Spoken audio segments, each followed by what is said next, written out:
Dizzy houdt algemene doorloop. Nieuwe prins in Wansum. Het is vandaag 1 december. Dit is het Pelemaasjournaal. Afgelopen zondag hield Dizzy Dance de algemene doorloop voor de nieuwe show in de Schouwburg. In de aula van het Raailand College werd de voorstelling geoefend die op 12 en 13 december te zien zal zijn. De show staat zoals altijd in het teken van een bepaald thema. We gaan dit jaar back to school en eigenlijk kwam ik op het idee omdat Dizzy natuurlijk een dansschool is. En school verbindt eigenlijk. Ja, we hebben heel veel jonge kinderen en we zien ze opgroeien tot een bepaalde leeftijd. Tot de volwassenen. Sommigen gaan nooit meer weg. Dat is ook heel bijzonder en heel leuk. Maar volgend jaar bestaan we 25 jaar en dan ga je echt nadenken van ja, hoe is dat nou eigenlijk gekomen dat we zo'n hechte band hebben gekregen met heel veel leerlingen. En dan kom je toch wel op het thema school.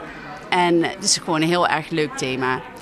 De kinderen hadden in het begin zoiets van school, we moeten naar school en school is niet leuk. Maar meestal weet iedereen, als je eenmaal van school af bent, dan weet je pas wat voor leuke en bijzondere tijd dat is geweest. En ik hoop dat wij dat neer kunnen zetten en over kunnen brengen op ons publiek. De voorstelling Back to School wordt 4 keer uitgevoerd in 2 dagen. Hoe zien deze dagen eruit? Heel druk. We hebben 's ochtends gaan ze sminken en 's middags hebben we een voorstelling en 's avonds hebben we nog een grote voorstelling. Dus helemaal volgepland eigenlijk. Hoe vinden de kinderen het? De kinderen vinden het super leuk en super spannend. Maar ze hebben er wel heel erg veel zin in en ze hebben keihard geoefend. Dus ik denk dat het helemaal goed komt. Heb je er veel aan voorbereid? Ja, wel heel veel.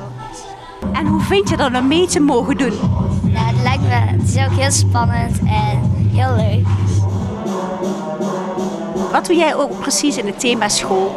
We doen dansjes die met school te maken hebben. Dus bijvoorbeeld cheerleaders en er zit ook gymles in. En allemaal dingen die met school te maken hebben.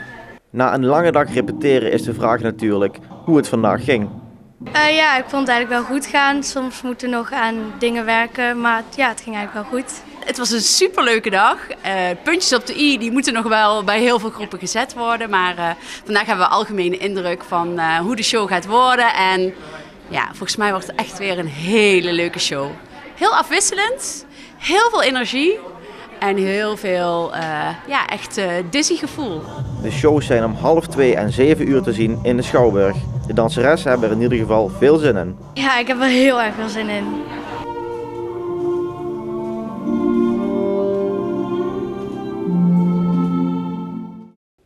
De 7x11-jarige vastelovensvereniging De Pierla's in Venray fungeerde zaterdag als gastheer voor heel Carnavalsminded Limburg.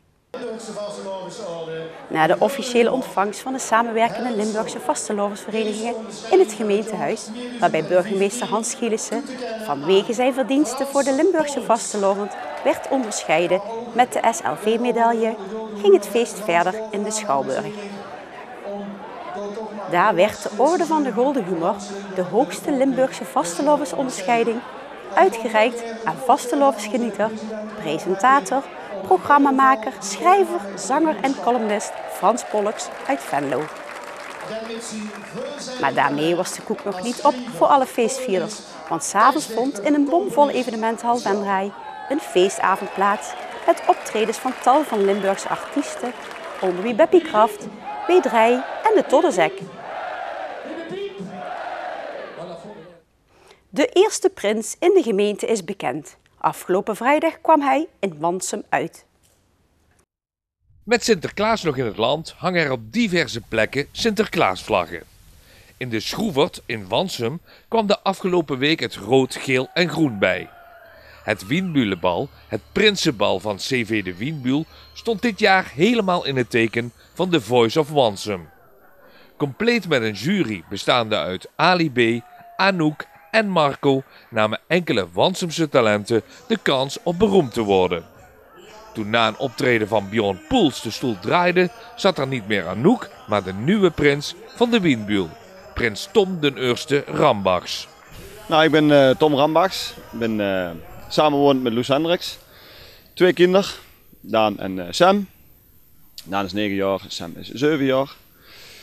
woon in Wansum, natuurlijk uiteraard, anders kun je geen prins worden van de windmolen. En in dagelijks leven ben ik teamleider bij ASML in Veldhoven van de Final Assembly van de afdeling Vestie.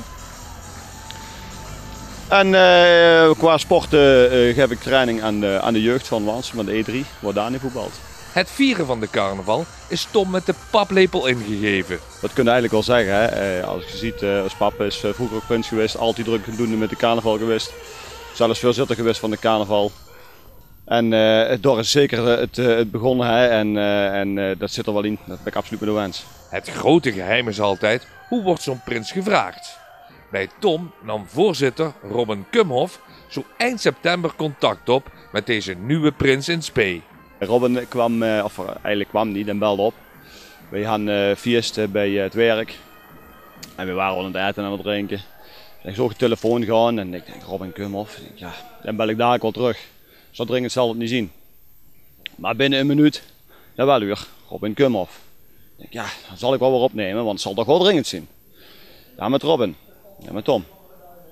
Ja, ik wil eigenlijk volgende week even langskomen voor op pap met de plak. We gaan iets anders doen met de uitreiking. En dan wil ik even met jou even sparen of het goed is. Dus ja, verder niet over nagedacht. Ik denk, ja, vooruit, doe maar.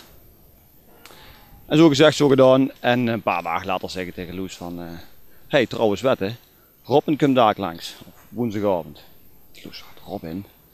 Ja, dan moest wat voor de pap, voor de plak of iets. Ik weet niet waar je voor komt. En Loes zegt, weet dat het zeker?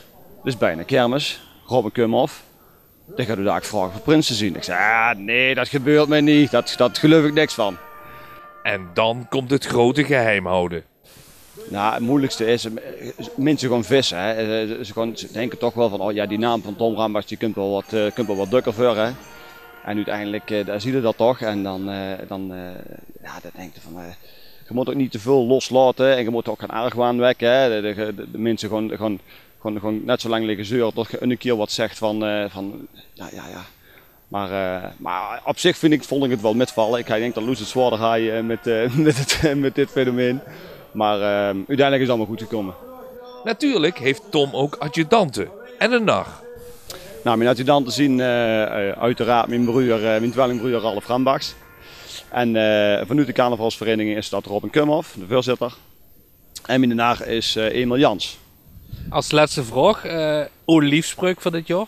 Nou, mijn liefspreuk is van dit jaar is voor mij met de carnaval gooien een schans geven, een medaille en een toptitel beleven. De eerste activiteit van de nieuwe prins is een bloemetje rondbrengen. Nou, de bloemen doen we ieder jaar, geven wij aan degenen die gestopt zijn met de carnaval. In dit jaar is dat dan Govert Prins, Marcel Ruhl en als naarziende André Rutte. Dus dan gaan we daar een bloemje brengen.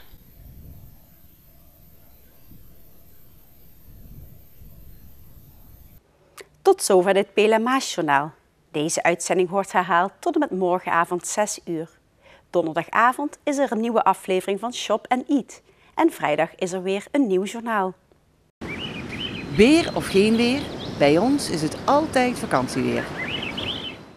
Komende nacht verloopt droog. Het wordt niet koud met 8 graden. Overdag is het bewolkt, maar tijdens zonnige periode kan de temperatuur oplopen tot zo'n 12 graden. Donderdag blijft het droog en vrijdag neemt de kans op regen toe. Ik dank u voor het kijken en heel graag tot de volgende keer.